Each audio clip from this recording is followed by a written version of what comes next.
tardes, mi grupo es el número 5 y vamos a tratar el tema de visitas de observación a centros infantiles.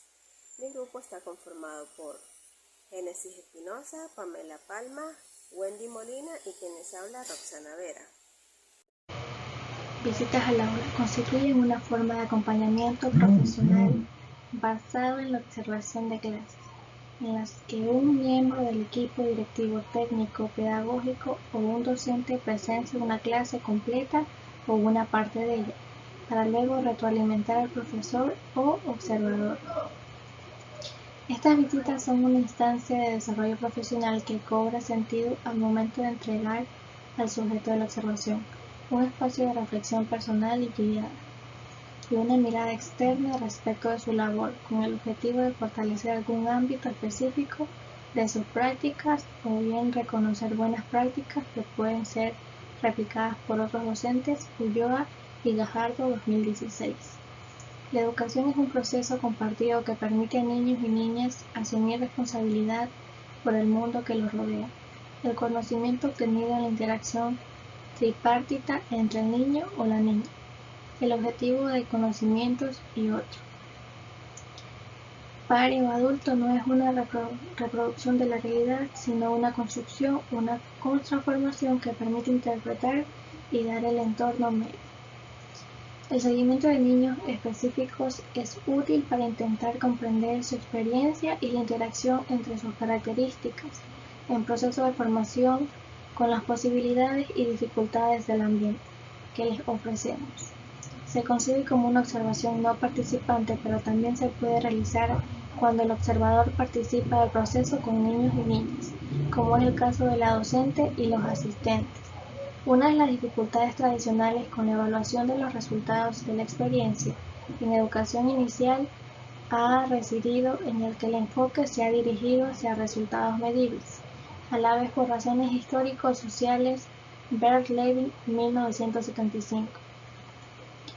Los instrumentos de medición más impresionantes, más desarrollados y más estandarizados han sido las pruebas de logro o aprestamiento escolar, cuyo mayor alcance es poder etiquetar a una persona como incapaz, como brillante o como poco importante. Himes, 1974.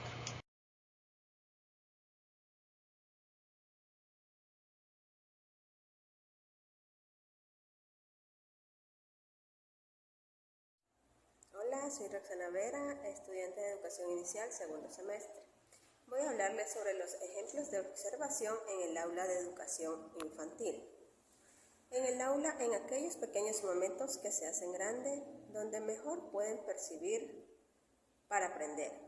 Cómo actúan y se desenvuelven los alumnos, para ello es fundamental ir con ojos de niños, es decir, doy gran valor a la observación como herramienta en cada experiencia compartida con ellos. La observación en el aula infantil es la estrategia más importante de la que dispone el día a día. Ser consciente de que en cualquier momento mis pequeños demuestren grandes avances o den pistas para ayudarles en sus grandes aprendizajes. Para ellos, tienen que estar sentidos, deben estar entrenados para no perder estos detalles tan valiosos. La observación tiene una doble vertiente, por parte y parte, de aquellos aspectos que van demostrando cómo van avanzando los niños, y dada su importancia, tomo nota y llevo un registro de todo lo que observo en las interacciones espontáneas de los niños. Suele ser una rúbrica sencilla o un registro de objetivos que me han marcado para ese momento. Un par de aspectos que quiero observar en este día a día que encontré anotar en el cuaderno del profesor. En cualquier instante me suelen sorprender con sus progresos o puedo observar que necesitan mi ayuda para continuar aprendiendo. Por otra parte, la observación va directamente unida, por supuesto, a una escucha activa, pues es sus interacciones donde también percibo cuestiones más profundas que me dejen entrever a nivel personal, cómo van desarrollándose, cómo aplican cada uno de los conocimientos aprendidos a situaciones cotidianas, demostrándome su madurez, sus avances o sus dificultades, entre otros aspectos. Y como todo lo que voy observando, puedo hacer un esquema de cada uno de los pequeños, estableciendo un plan de actuación personal con el que les acompañaré en el camino de su crecimiento. Es fundamental, como profesora de educación infantil, convertirme cada día en un atuante detective en el aula, pensando desapercibida en estos momentos de observación directa o indirecta, prácticamente invisible, para dejar actuar libremente a los pequeños, lo que darán una información valiosísima para poder adaptarme a ellos y actuar de manera personalizada con cada uno. A través de las palabras de estos tres experimentados maestros, podemos intuir que sin duda la observación resulta pieza clave en la educación de los más pequeños. Pueden adquirir muchas formas, pero deben ser sistemáticas y organizadas para poder cumplir con su finalidad, conocer a los niños, mejorando y personalizando su aprendizaje. Gracias. La observación en la educación infantil. Vygotsky nos dice que la observación en la educación infantil significa participar o tener contacto directo en las cosas para probar y examinar sus virtudes y propiedades.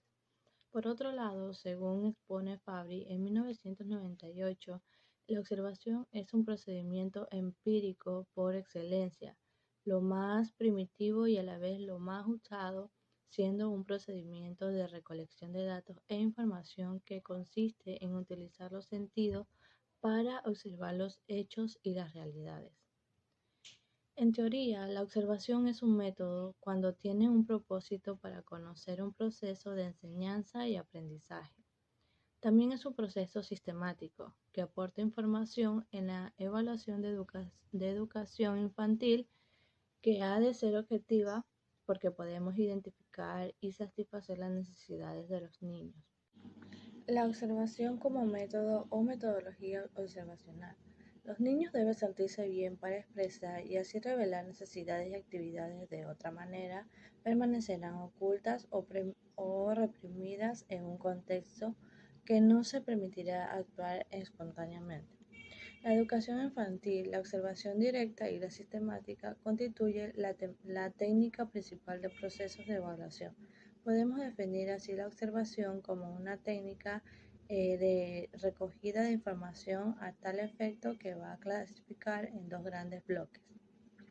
La observación directa que se realiza el educador en contexto a su práctica educativa diaria y la observación indirecta que es la que se realiza por medio de información recogida en otro momento de relación educativa y guardada para su posterior utilización.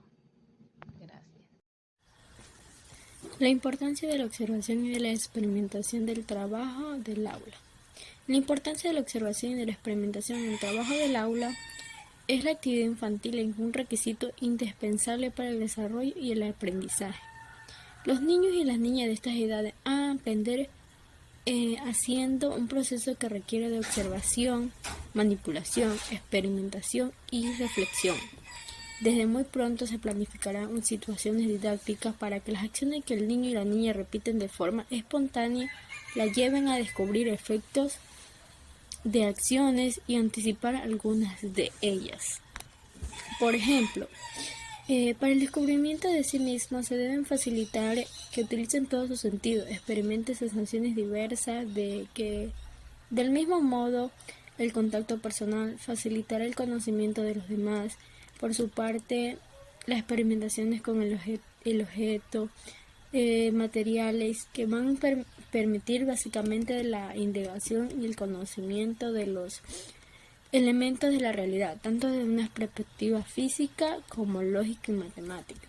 Para conseguir que el niño y la niña progresen en el conocimiento del mundo, es necesario darles oportunidades para que se realicen actividades de forma autónoma, tomen la iniciativa, planifiquen y secuencien poco a poco la propia acción o lo que existe, la creación de un ambiente de seguridad física, afectiva, que es rico en estímulos favorables para la exploración de la cooperación y la toma de iniciativa.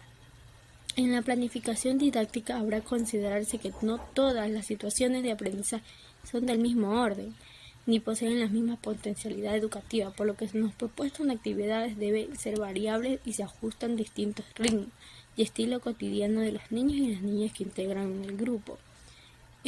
Según la intencionalidad educativa que se entiende habrían que proponer situaciones de distintos tipos. Por ejemplo, algunos tendrán por el objetivo de atención de los conocimientos previos interés infantiles, otros serán más bien sintetizar los aprendidos, en algunos casos serán sugeridas por el maestro, en otros por los niños y las niñas. Habrán para hacer realizar un gran grupo, un pequeño grupo, por parejas individuales, etc. José Cabello habla un poco sobre los niños y las niñas de educación infantil y teoriza su experiencia de una forma propia, al menos parcialmente. Constituye sus propios significados. Estas ideas, personas influyen sobre la manera de adquirir la información, también encontramos esta forma personal de los fenómenos en el modo de generarse, el conocimiento científico, las observaciones, que los niños y las niñas en sus interpretaciones de las mismas también están influidas por sus ideas y expectativas.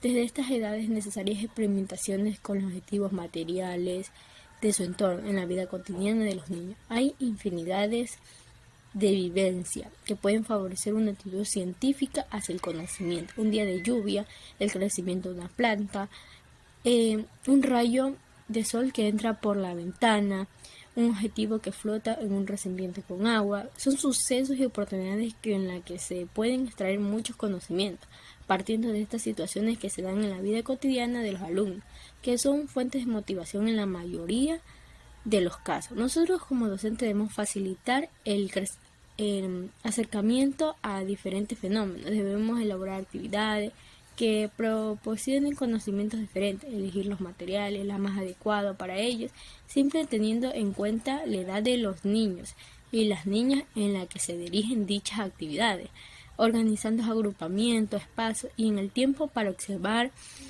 experimentar, manipular y reflexionar.